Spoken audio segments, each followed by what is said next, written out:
Mr. Portman, thank you so much for having us. And what does this exhibition mean to you to be able to look back on what you've accomplished after half a century of work? Well, it's something that I would never have done.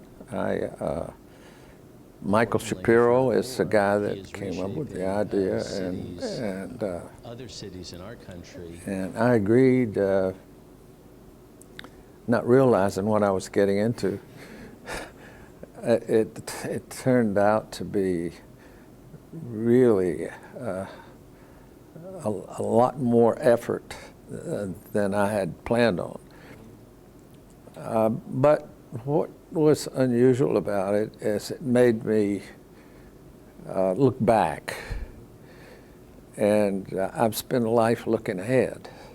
I don't look back, and I've never really, it's like a newspaper article, you know, that's yesterday's newspaper. Well, once I'm finished with something, I'm somewhere else. And I'm not old enough to sit around and talk about nostalgia, you know, about, you know, how great this. I've just always been busy going forward, and plan on continuing that process as long as the good guy upstairs agrees with me.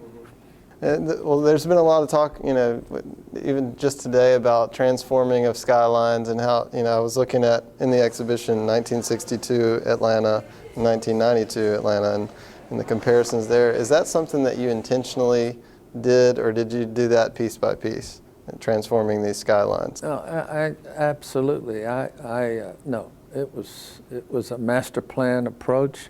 When I built the Merchandise Mart, which was in 1960s, 61 we opened it. It just so happened that they were having the dedication of Brasilia, and here was an opportunity for me to go and see how a completely new city is built from scratch. So I went to Brasilia and studied that whole process, and came back and realized that we had just inserted into the community the biggest building in the southeastern part of the United States.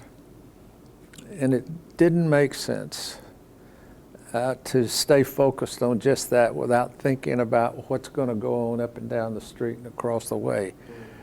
And that thinking came from raising my level of awareness from a building to a city, and thinking in city terms and in community terms, as well as building terms. One of the things that's been interesting about your companies over the years, you've not only been hands-on in creating art and these buildings, but you've been hands-on in the actual realization of those buildings, making them viable business enterprises. Can you talk about how art, how your vision as an artist has affected your vision as a business person? Well, I think it's yin and yang.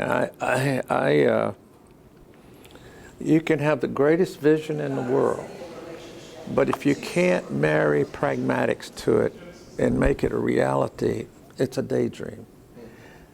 So you have always got to somehow bring these things together. You got to bring it back to the pragmatics.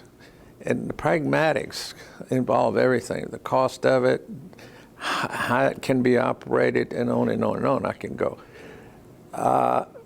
So as you're doing this, but to be able to do that without denigrating the vision, you know, that's where the tricks come in. I mean, where you really have to hold it together.